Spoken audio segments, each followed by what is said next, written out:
আর একটা দেশের ইনফ্লুয়েন্সার কতটা খারাপ হইলে সেই সরকারের কি পরিমাণ চামচামি করতে পারে সবকিছু বলবো আজকে। তারপর যারা যারা আন্দোলনের পক্ষ নিয়ে পোস্ট দিছে ফেসবুকে, তাদের সবাইকে আওয়ামী লীগের কোনো একটা অফিসে ডাকা হয়।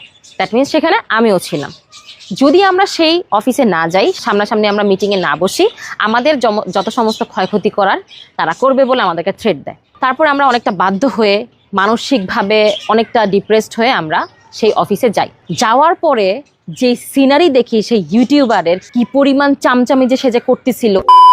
আসসালামু আলাইকুম রহমতুল্লাহ, সবাই কেমন আছেন? আশা করি সবাই অনেক অনেক ভালো এবং সুস্থ আছেন। সবাইকে স্বাগতম জানাচ্ছি আমাদের আরেকটা নতুন ভিডিওতে। প্রতিদিনের মতো আমি আপনাদের কাছে রিয়াদ ফারুকী। একের পর এক ফাঁস হচ্ছে দেশের জনপ্রিয় কন্টেন্ট ক্রিয়েটর তৌহিদুদ্দিন আফ্রিদির কুকর্ম। ইতিমধ্যে আপনারা জানেন, ছাত্র আন্দোলন চলাকালীন তৌহিদ আফ্রিদির যে সরকার বিরুদ্ধে একটা ছাটকারিতা ছিল, দালালি ছিল, সরকার যে আন্দোলন চলাকালীন তৌহিদ আফ্রিদির যে সব শেল্টার দিয়েছিল, যেভাবে কন্টেন্ট ক্রিয়েটরদেরকে বিভিন্নভাবে রুখে দেওয়ার চেষ্টা করেছিল, সরকারের পক্ষে কথা বলানোর চেষ্টা করেছিল। ইতিমধ্যে তাসটিফ খান থেকে শুরু করে একের পর এক কন্টেন্ট ক্রিয়েটর বিভিন্ন সংবাদ মাধ্যমে বিভিন্ন জায়গায় তাদের তৌহিদ আফ্রিদি যে কীভাবে সরকারের ছাটকারিতা করতো, কীভাবে সরকারের দালালি করতো, কীভাবে সরকারের গুণগান গাইতো, এগুলো একের পর এক পাশ হচ্ছে সামাজিক যোগাযোগ মাধ্যমের। ইতিমধ্যে সরাসরি মুখ খুলেছেন বাংলাদেশের জনপ্রিয় ফুড ব্লগার ফুড আফ্রি। ইতিমধ্যে তিনি তৌহিদ আফ্রিদির যে কুকর্ম বা তৌহিদ আফ্রিদি যেভাবে সরকারের ছাটকারিতা করতো, দালালি করতো, সেগুলো ইতিমধ্যে ফেসবুক লাইভে এসে মুখ খুলেছেন ফুড আফ্রি। ইতিমধ্যে আপনারা সেই ভিডিওটা দেখলে ইতিমধ্যে হতভম্ব হয়ে যাবেন। একজন কন্টেন্ট ক্রিয়েটর কতটুকু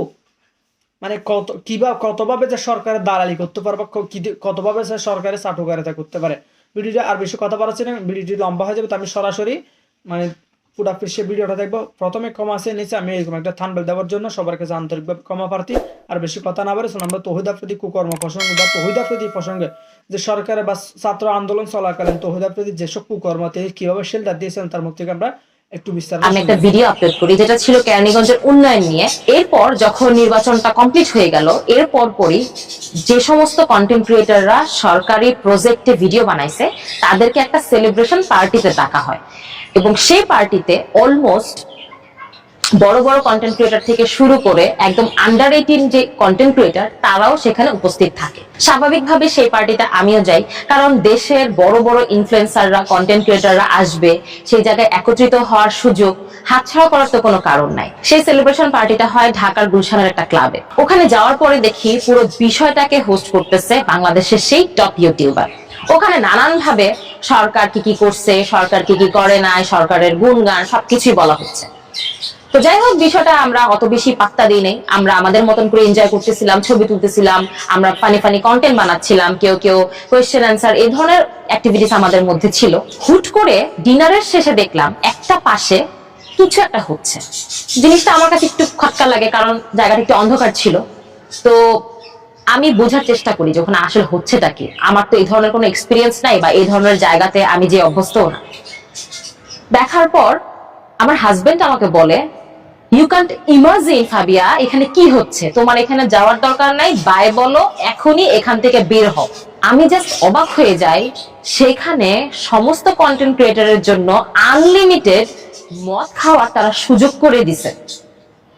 ভাবতে পারতেছেন, সরকারের গুণগান গাও, সরকারের পক্ষ নাও, সরকারের পক্ষে কথা বলো, ভিডিও বানাও, তার বিনিময়ে মদ খাও, টাকা নাও, যা খুশি তাই পাও। আমি আর এক সেকেন্ড সেখানে দেরি করি নাই, কারণ যেহেতু আমি ওই পার্টিতে গেছি, সেই ইভেন্টে গেছি, অবশ্যই সেখানে আমার ছবি আছে, থাকাটাই খুব স্বাভাবিক। তার থেকে বড় কথা, এটা আমি জানতামই না সেই পার্টিতে যারা যারা কিনা, সেটা ইচ্ছাকৃত ভাবে হোক বা না বুঝে হোক, যারা খাইছে তাদের ছবি এবং ভিডিও ধারণ করে সেই ইউটিউবার সে সমস্ত কন্টেন্ট ক্রিয়েটরদেরকে ব্ল্যাকমেল পর্যন্ত করছে। ঠিক এই জায়গাটাতে একটা ভালো লাগার বিষয় হচ্ছে, আপনারা যারা বড় বড় ফেসবুক কন্টেন্ট ক্রিয়েটরদেরকে ফলো করেন, তাদের মধ্যে অনেকেই আমার মতো সেখানে সে যে সুযোগ সুবিধাগুলো দিছিল সেগুলো না নিয়ে বের হয়ে চলে আসে। ভাবতে পারেন, আমি সেদিন থেকেই দেখে আসছি সেই ইউটিউবার সরকারের কি পরিমাণ চামচামি করতে পারে। তারপরে আসলে হচ্ছে আন্দোলনের বিষয়টা। আন্দোলন শুরু হওয়ার বেশ কিছুদিন আগে আমার আম্মু বনশ্রীতে চলে যায়। আর আপনারা জানেন, আমি আমার ছোট বাবুটাকে সবসময় আমার মার কাছে রেখে বাসা থেকে বের হই এবং যা করার তা কিছু করি। আন্দোলন শুরু হওয়ার আগে যেহেতু আমার আম্মু চলে গেছিল, এদিকে হচ্ছে টানা 11 দিন আমার বাচ্চা টানা অসুস্থ ছিল, সবকিছু মিলায় আমার পক্ষে সশরীরে আন্দোলনে যোগদান করা সম্ভব হচ্ছিল না। তারপর যখন আন্দোলনটা ফেসবুকে অনেক বেশি আলোড়ন সৃষ্টি করলো, আমি কিন্তু একেবারে 16 তারিখ থেকে ছাত্রদের পক্ষে বা আন্দোলনের পক্ষে ফেসবুকে পোস্ট দেওয়া শুরু করলাম। এই পোস্ট দেওয়া শুরু করতে না করতে বিভিন্ন জায়গা থেকে ফোন আসে, বিভিন্ন জায়গা থেকে থ্রেড আসে, পোস্ট দিলে এই হবে, সরকারের বিপক্ষে গেলে এই হবে, সরকারের পক্ষ না নিলে এই হবে সেই হবে। তো যাই হোক, বিষয়গুলো আমি ওভাবে আমলে নেই নাই। তারপর যারা যারা আন্দোলনের পক্ষ নিয়ে পোস্ট দিছে ফেসবুকে, তাদের সবাইকে আওয়ামী লীগের কোন একটা অফিসে ডাকা হয়। দ্যাট মিনস সেখানে আমিও ছিলাম। যদি আমরা সেই অফিসে না যাই, সামনাসামনি আমরা মিটিং এ না বসি, আমাদের যত সমস্ত ক্ষয়ক্ষতি করার তারা করবে বলে আমাদেরকে থ্রেট দেয়। তারপর আমরা অনেকটা বাধ্য হয়ে, মানসিকভাবে অনেকটা ডিপ্রেসড হয়ে আমরা সেই অফিসে যাই। যাওয়ার পরে যে সিনারি দেখি সেই ইউটিউবারের কি পরিমাণ চামচামি যে সেজে করতেছিল, আমার জাস্ট লজ্জা লাগতেছিল এটা ভেবে যে আমি আমার কলিগদের সামনে জাস্ট সরকারের চোখে পড়ার জন্য বা সরকারি কোনো একটা পদ পাওয়ার জন্য আমি এই পরিমাণ ছেঁচড়ামি আর এই পরিমাণ চামচামি করতেছি, সেটা আবার আমার সহকর্মীরা দেখতেছে। মানে তার ভিতরে যে কোনো পরিমাণ লজ্জা শরম নাই, এটা আমি সেদিনই বুঝতে পারছি। সেখানে ডাকার পর দেখলাম যে অনেক মন্ত্রী মিনিস্টাররা ছিল, ছাত্রলীগের কিছু নেতা টেতা ছিল, তারা আমাদেরকে নানানভাবে ভয়ভীতি দেখিয়ে সরকারের পক্ষ নিয়ে, ছাত্রদের বিপক্ষ নিয়ে ফেসবুকে ভিডিও বানাতে বলে। এবং ভিডিও বানানোর পর আমরা যা কিছুই ডিমান্ড করব না কেন, চাওয়া মাত্র আমরা পেয়ে যাব, এই ধরনের লোভ আমাদেরকে দেখানো হয়। বাট আল্লাহর অশেষ মেহেরবানিতে এ ধরনের লোভে আমরা অনেকেই পা দিয়ে নেই। আমি সব থেকে বেশি অবাক হয়েছি যে ওই চামচার ঘরের চামচা প্রত্যেকটা কন্টেন্ট ক্রিয়েটারের মোবাইল ফোন জাস্ট কেড়ে নিয়ে তাদের কাছে জমা রাখে। এটা কি ধরনের বিহেভিয়ার হলো আমি বুঝলাম না। মানে আমরা কোনো অপরাধ করি নাই, আমরা কোনো অপরাধের সাথে জড়িত না, আমাদের ফোন এভাবে কেড়ে নিয়ে তাদের কথা আমাদের শুনতে হবে মনোযোগ সহকারে, এবং সেটা যেন আমরা কোনোভাবে ভিডিও রেকর্ড করতে না পারি, কোনো কিছু করতে না পারি, সেটা তারা 100% ইনসিওরিটি করে দেন এই কাজটা করলো। আপনারা বিশ্বাস করবেন না আমি একজন মেয়ে হিসাবে কতটা মানসিকভাবে ভেঙে পড়ছিলাম। একদিকে আমার মা জাপানে চলে গেছে, আরেকদিকে আমার বাচ্চাটা টানা 11 দিন ধরে অসুস্থ, তার উপর দিয়ে হচ্ছে আমি একা একা বাচ্চাকে সামলিয়ে এভাবে ছাত্রদের পক্ষ থেকে পোস্ট দেওয়ার পর এরকম হুমকি ধামকি, ইন্টারনেট কাট করে দিছে, আমাদেরকে ওখানে নিয়ে যাওয়া হয়েছে, ফোনটা কেড়ে নিয়ে ওখানে আমাদেরকে যে কোনো কিছু করতে পারতো, আমরা হয়তো বাসায় ফিরে নাও আসতে পারতাম, আপনারা জানতেও পারতেন না যে আমাদের সাথে আসলে কি ঘটছে।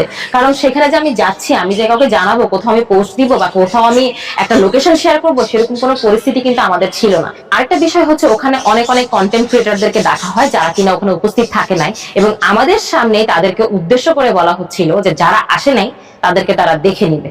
সরকার পক্ষ থেকে দেখে নিবে এই শব্দের অর্থ তো আশা করি এখন আপনারা সবই বুঝতেছেন। এরপর এই ঘটনার পরে আমরা যখন বাসায় ফিরে আসি, আমার হাজবেন্ড জাস্ট আমাকে একটা কথা বারবার বলতেছিল যে আল্লাহর উপরে ভরসা রাখো, আমার উপরে ভরসা রাখো, ছাত্রদের পক্ষে থাকো এবং মিথ্যার বিপক্ষে থাকো। হ্যাঁ, তারপরে আমি জানি যে এরপরে কিছু মানুষ বলবে আন্দোলনের সময় আমি কোথায় ছিলাম। যাই হোক, তারপরে আমি দুয়ে দুয়ে চার মিলালাম যে কিভাবে এবং কেন আমাদেরকে টাকা দিয়ে ভিডিও বানাতে বলা হয়েছে, কেন খাইয়ে ব্ল্যাকমেল করে ভিডিও বানাতে বলা হয়েছে, এবং মিটিং এর মধ্যে ব্ল্যাকমেল আবারও সরকারের পক্ষ নিয়ে এবং ছাত্রদের বিপক্ষ নিয়ে ভিডিও বানাতে বলা হয়েছে। একটা জিনিস চিন্তা করতে পারেন, একটা দেশের সরকার কতটা জঘন্য হলে, কতটা শয়তান হইলে ছোট্ট ছোট্ট কন্টেন্ট ক্রিয়েটরদেরকে তারা ছাড় দেয় না।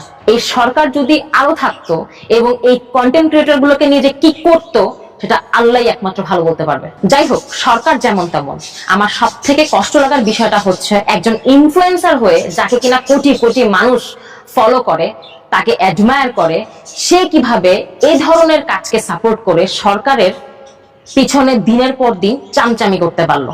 সব থেকে হাস্যকর বিষয় ছিল যে ওই ইউটিউবার ফেসবুকে এসে এখন কান্নাকাটি করে বলতেছে সে নাকি অনেক বেশি চাপের মুখে ছিল। ভাইরে ভাই, আমি এই জীবনে প্রথম কারোর কান্না দেখে হাসছি লিটারেলি, যে কিভাবে সে একটার পর একটা মিথ্যা কথা বলতেছে।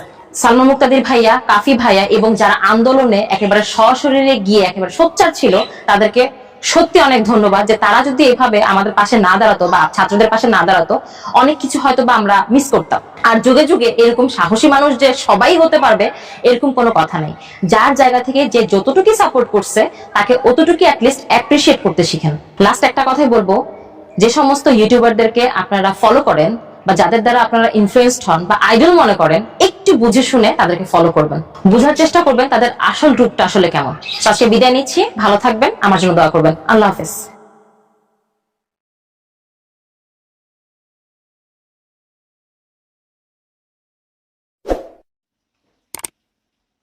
তো দর্শক, ভিডিওটি ভালো লাগলে অবশ্যই শেয়ার করে দিবেন। আমাদের চ্যানেলটিতে নতুন থাকলে চ্যানেল সাবস্ক্রাইব করতে ভুলবেন না। দেখো মনে কোনো ভিডিওতে ভালো থাকবেন, সুস্থ থাকবেন। আল্লাহ হাফেজ।